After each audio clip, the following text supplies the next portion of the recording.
I was sipping my evening tea on the old veranda when my daughter, Amina, walked in with a stiffness that didn't belong to her.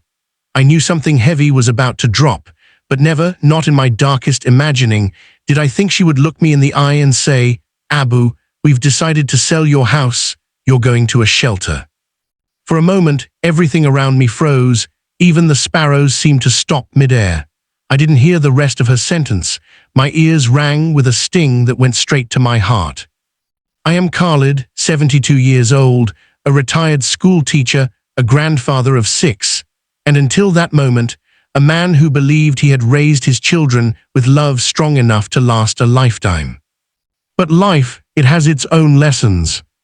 Amina stood there nervously twisting her dupatta. Behind her, her husband, Salman, pretended to check his phone.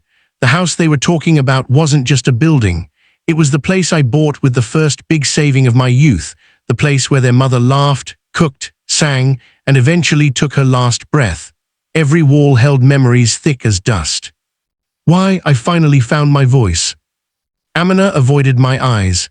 "Abu, it's too much for us. Maintaining 2 houses, your medicines, the bills, we can't keep up. The shelter is nice, clean, they take care of old people properly." I almost laughed. Properly, is that what they call love now? Salman stepped forward and spoke with the confident tone of someone who didn't grow in this house but felt he owned it. "Uncle, it's practical, and you'll be with people your age. You won't be alone." But I wasn't alone. I had this house. I had my memories. Was that not enough? I placed my cup on the table with hands that trembled more from heartbreak than age. "And when were you planning to tell me? After you sold it or before?" Amina's eyes filled with tears. "Please don't make this harder, Abu. We've already spoken to an agent."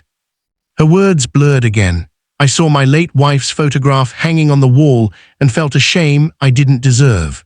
Was this what our years of sacrifice came down to?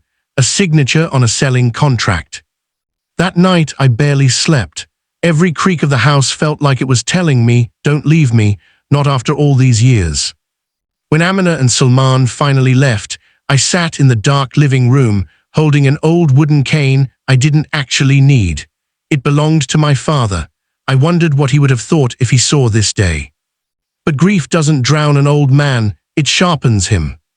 The next morning, I visited the land record office, something my son-in-law clearly hadn't expected. The property wasn't fully in my name anymore. Years ago, I had transferred only half of it to Amina after her mother died. The other half was still mine. Mine to use, mine to protect. And so I did what any old schoolteacher with a sharp mind and a broken heart would do.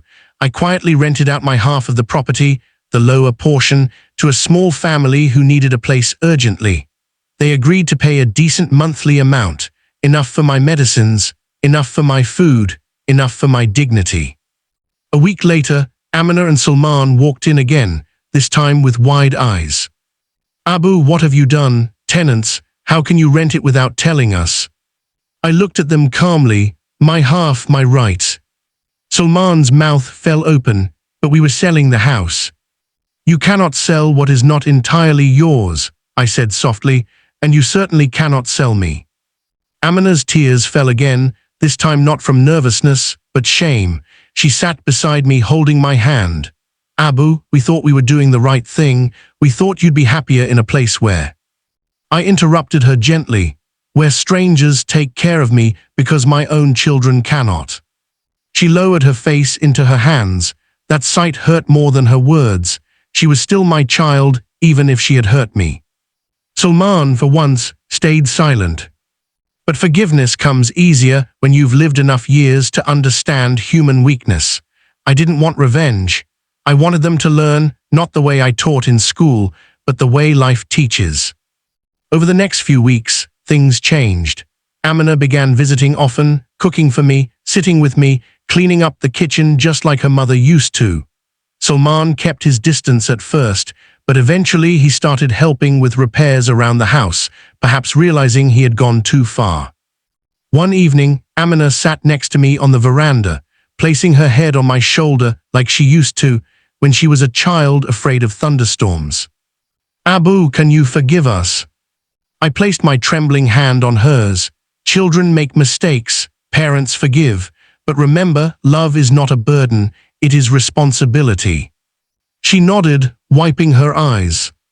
Months passed, the house felt alive again, my grandchildren visited more, laughter returned to the rooms where silence had been growing like mold. Then one day, Salman surprised me. He held out a file. "Uncle, we transferred our half of the house back to your name." I stared at him, stunned. "Why?" "Because you shouldn't have to defend your own home, and because we were wrong."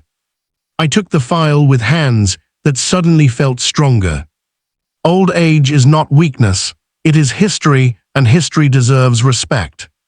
Today I still sit on the same veranda, sipping the same tea, listening to the same sparrows. The house stands safe, not because of laws or signatures, but because my children finally understood something priceless. A home is not real estate. It is a heartbeat. And mine still echoes through every brick of this old place, the place where I will stay until God Himself calls me home.